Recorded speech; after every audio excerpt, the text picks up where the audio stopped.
Are you on the market for your next perfect foundation? Today, I am. And I'm going to be trying out the Urban Decay Stay Naked 24-Hour Wear Foundation. Now, I've got my Urban Decay foundation and concealer in the shade 20NN and 10NN. I'm very fair, so I'm hoping that these are going to be my right shade because a lot of the shades can pull very orange on me. Look and see what the claims on the foundation are first.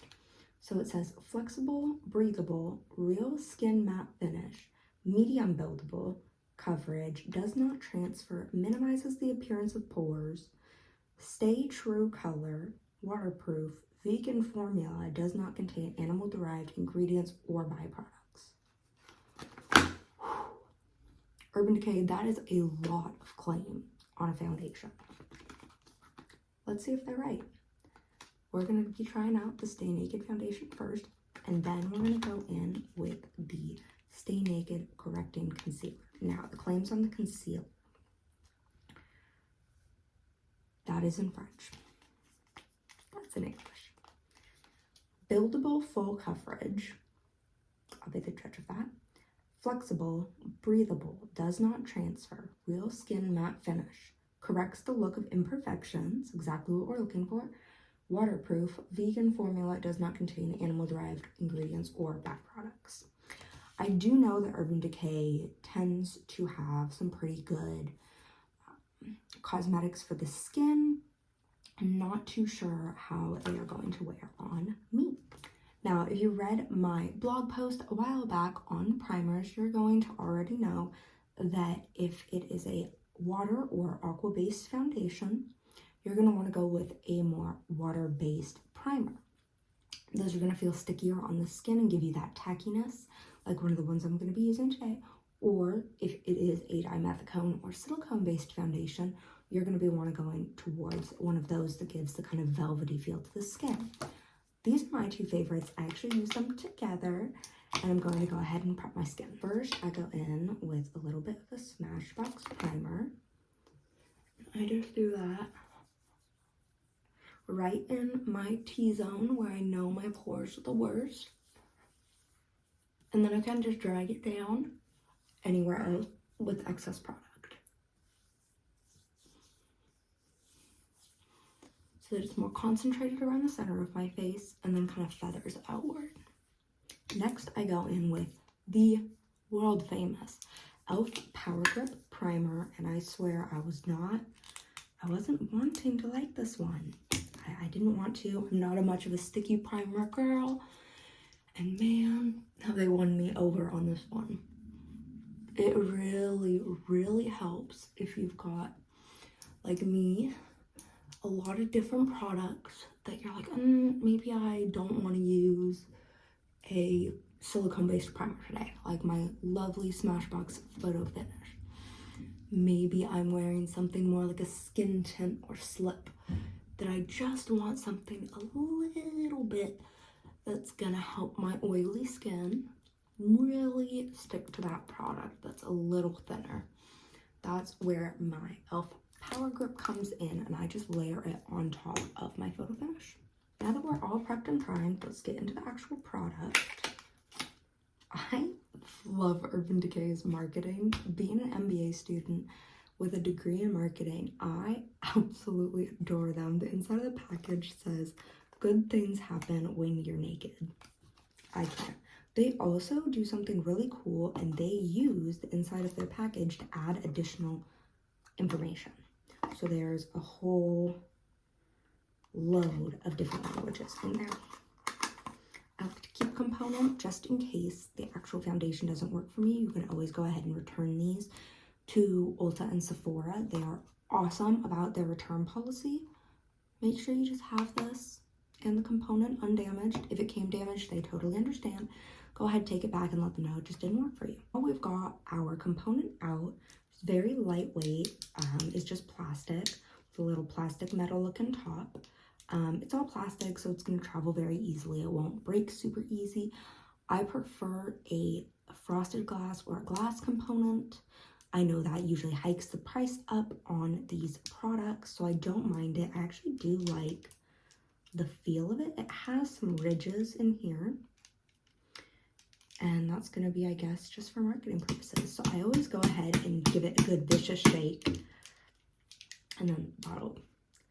Just going to go ahead and pop the top. Nice and clean.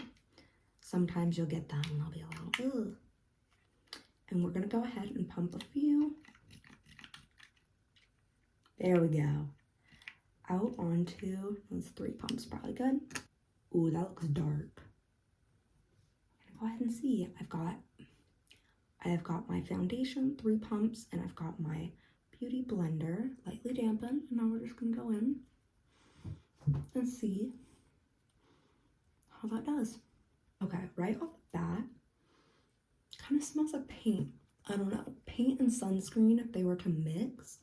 I'm not a huge, oh, add fragrance to thing girly. But I know some people are sensitive to fragrances in products, and people also sometimes would rather have the fragrance so that they don't smell the actual chemical formulation of the product. This is what we're looking like with 3 pumps of the product. Now, I wasn't expecting it to cover everything. I do have rosacea. I have some flaws on my skin. I have dark circles. I have some discoloration. But I'm not mad at it. I could go for a little more just because I'm used to more full coverage. But I'm surprised because it does say buildable. I am going to add another layer and see what that does. Okay, I'm just going to go in with, say, 2 more pumps. Just gonna, ooh, that is very liquidy product. Start on my forehead first, work my way out.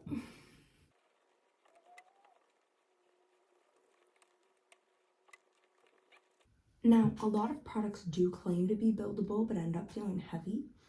And this doesn't feel heavy yet. So we're gonna jump right on to the concealer so that this doesn't crease too bad, but I also do wanna see, they say stay true color.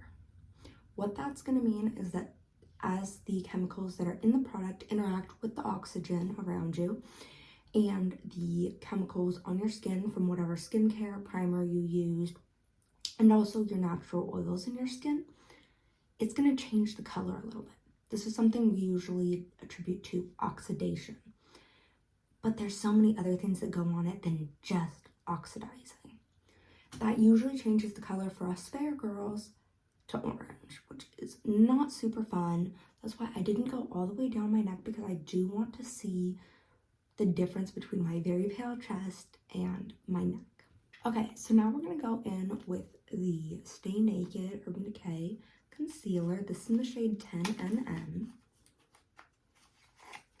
Same line here, so super cute packaging, stays consistent with the look that they're having. I love the gold. It's between a copper and a gold, and it's actually really pretty. I don't see a lot of brands use that kind of color in their packaging. Alrighty, let's see. Okay, I see what they mean with the curved foot. She's cute. I don't mind her. I do like the stopper in there. Let's just go in as I would normally do my concealer.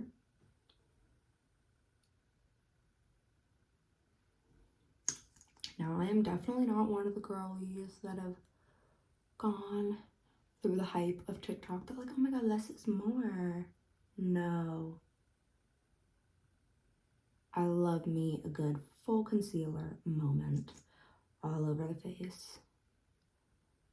And I think that is partially just because I grew up in the lovely, like, 2016 era of makeup. We were doing, like, the bold Anastasia brows. Oh my god, when I got my first brow dip, it was, like, absolutely life-changing. I thought I was simply moving to the next level in my life. I was that bitch now. Like, it became my identity to have the Anastasia dip brow on my face. We're just gonna let this set for a few minutes. I like to really let it marinate. Sometimes when you do that with concealers, though, you do run the risk of them drying out. I used heart-shaped tape still to this day. I just haven't found one that's going to cover up my dark circles from some of my deficiencies. Alrighty, I think we've waited long enough. Let's go ahead and blend it out. I always start with my chin. Okay. She's a concealer. Nose. The nose I really just do for highlighting purposes. I don't need to, but she is super cute. Okay, forehead. I do have a little birthmark on my forehead.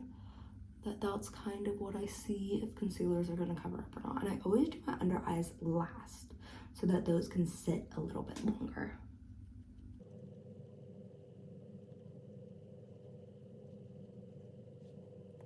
And then honestly, I just take whatever is on my beauty blender and I'm gonna take it to the other areas of my face if I have a little blemish, because I don't like stacking a bunch of product. I mean, even though that's what I do throughout my routine, that's literally makeup. But I just kind of move it all around and melt it all together. So as I'm sitting here looking at this, I had to like jump up and look in the big mirror real quick, but I don't mind this at all. Like, it's really nice. I wasn't expecting to like it this much because I'm much more of like, I want a full, I'm either wearing no makeup or I'm doing a full glam. We're back in 2016, shimmer eyeshadows to the nines with a bold, you know, smoky look. But this is actually really cute. I'm gonna see if it works with the other products that are staples in my routine and see how they layer on top. I don't know if anybody else does this, but my towels are all a mess because I will take my beauty blender after I've used it on foundation, before I use it on the rest of my face for other products, and I will squeeze out the product and roll it around to make sure that there's no more product going on my face than I need there to be.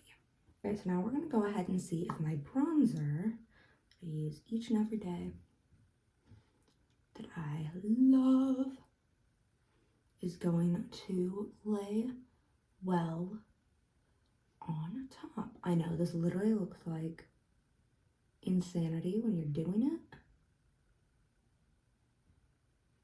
but it looks so pretty once it's blended out. Just trust me on this one. I didn't believe it either until I started doing it.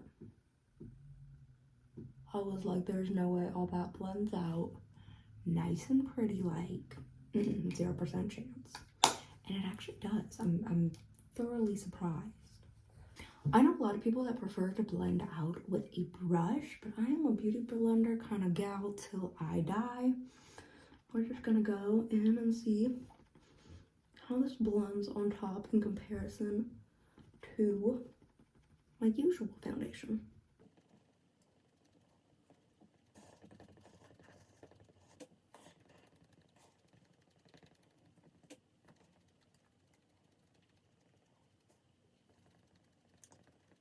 So far, so good with my bronzer. Now, I was so influenced by TikTok, so I bought Huda Beauty powder. Oh my god, it's not the easiest to travel with, but it is fantastic. And I've gotten my little powder puff on Amazon. Tap it right under my eyes. Kind of set it. I also sometimes set my forehead with whatever is left over. A lot of people don't like this much powder. Me, I used to only wear some powders. I'm the worst person in the world, and I forgot my cream blush. That's gonna make me very sad, but I am gonna go in and just set my bronzer just a little bit. It is time for me to get my makeup brushes. It really is. But I refuse to stray away from my Morphe brushes. I really do. I don't know what about them just are so good. I really don't. Morphe makes magic happen. That should be like a slogan. Morphe, please hire me. Blush like came back into the picture really abruptly for me, so I didn't learn how to use it that well. So I just kind of had on enough until I feel like no matter what I do, it's gonna stay. It's usually more on one side than the other, which I don't know why. And then I always do my little nose. I'm not sure why I do that either, but it's just what I like. And that's exactly what makeup should be, exactly what you like. And nothing more, nothing less. Okay, so she is on. I did a little eyeliner and my eyebrows, and I am ready for my final thoughts on the product. I'm looking here. I've looked in my big mirror. I've looked under different lighting, and I really like the way that this product is wearing. Obviously, I look genuinely pale, but if I tilt my neck, you can see it's very similar in color. I'm actually very surprised how true to the color it stayed. Now, I am somebody with oily skin. I tend to use a lot of powders, and I didn't feel like it needed a bunch of powder. This combination together, though, is very lightweight on the skin. I really don't feel like I'm wearing anything, even though I have tons of product on my face. I think that the color match is really good for me. They have a great shade range, at least from what I saw. And I definitely think that these two products are going to be a win for me. It's definitely something different than what I reach for in my everyday. I like a much more either full face, just very heavy, or I want like the Ilia skin tint where it's nothing. So I think this is a great in the middle, which is exactly what I was hoping this product was going to be. Let's see here. Let's get a closer look. It's covered up a lot of my blemishes, but at the same time, I feel like you can still see my skin. Is that weird? But in a good way. In a good way. I love the way that it looks like foundation, but it doesn't look heavy. It doesn't look heavy. It doesn't feel heavy. I like the way that my other products are sitting on top of it. I'm really liking it. I think this would be really good for other oily skinned people, but I'm not too sure how this would go on to dry skin. I just know my skin. Sometimes I have dry patches. Definitely don't have dry skin overall. I really like these. I'm gonna give it about 8, 9 out of 10. I just found that these worked really well. I'm gonna wear it throughout the night and see how it wears. But thank you guys for tuning in. Again, makeup is supposed to be about fun and creativity and just feeling like you're wearing your best self and you're putting your best self out there. I know that's different for everybody, what their best self is, who their best self is. But for me, makeup became an armor, and it also became a job that I had to put on every day. And oh, I have to do it this way. Do makeup however the hell you want to do makeup. I was thinking, just because I'm not the best at it, I shouldn't be doing it. Hate that. If you guys like a product and it's not popular, you like a product and it's not popular. It's not the end of the world. It doesn't mean you're using the wrong product. It means you are using the right product for you. So many people are not you, right? Just makes it easier to get for you, hey? Alrighty. Well, I had a lot of fun doing this, and please let me know if you have any tips or tricks for us to try out on the next one. If you are looking for more content, go and head over to my blog, Purely Faith, where I unpack a little bit of education on makeup that I have either taught myself over the years or learned via the internet, which is super fun. Thank you guys so much for tuning in, and I will see you on the next one.